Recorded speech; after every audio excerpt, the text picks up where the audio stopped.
kinamay na. Ligo ka uli. Sarap yan. Ako nag-iindi na, hindi na siya uwi.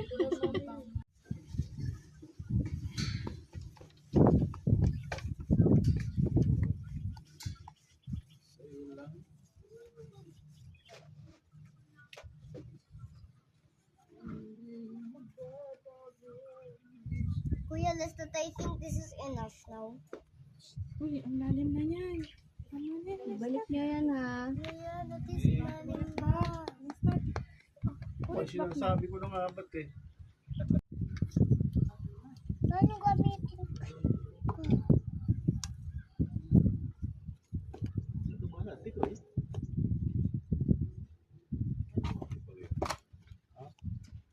Ano gamitin ko? Anong ginagawa nyo?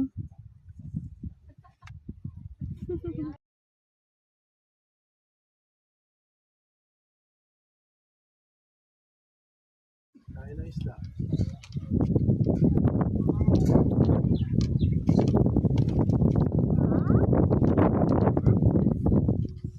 Konektado na kasi yung ano no?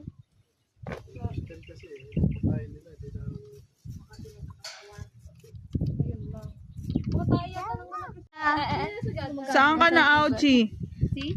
Ito. Sa tuhod. Na-scratch mo yan? Na-scratch mo? Hindi, ay, si dog, hindi.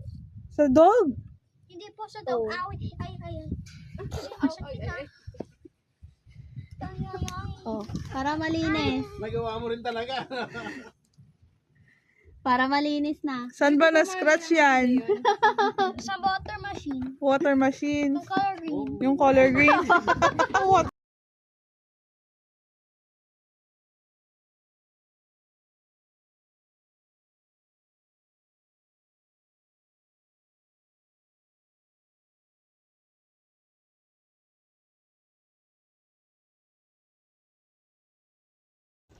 Sige nga, pagasin mo nga. Takasan mo.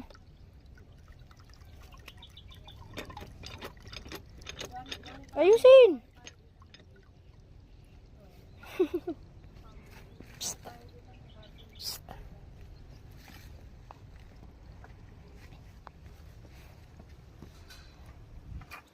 Ang pogi naman ng taga-bomba namin. Hoy, Zach. Hoy, Zach. Hoy, marunong ka na po?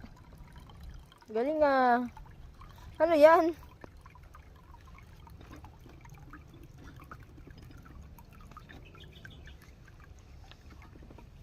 Ultraman. Uy. Uy. Ang galing ng baby ko ah. Ultraman. Ay! Ay! Alalag. Hindi nga labas pala dyan sa taas, B. Dalawa pala yung purpose niyan. Tama na yan, B. Sarap dito, guys. Gusto kong bumalik dito. Napakalawak. Dito masarap mag-picnic talaga. So, ang dami pa nilang gulay dito. Nang harvest nga ako ng talong and kamatis. Ayan, mga kamatis nila, talong. Ang dami ko na harvest kanina. Mga almost 2-3 kilo siguro. Kasi ang dami eh. Tapos meron silang bahay kubo. Sila Kuya Reggie and Ate Kati. Ayan. Sarap dito man. Tumambay. Ayan o. Magtatanim sila ng mais dito. Dito masarap mag-bottle fight. Tapos yung mga paligid o. Nanghingi sila kanina ng mangga doon. Napakadaming mangga dyan o. Yan o. Mangga na yun o. Ang dami. Wala kang gutom talaga dito pag masipag ka.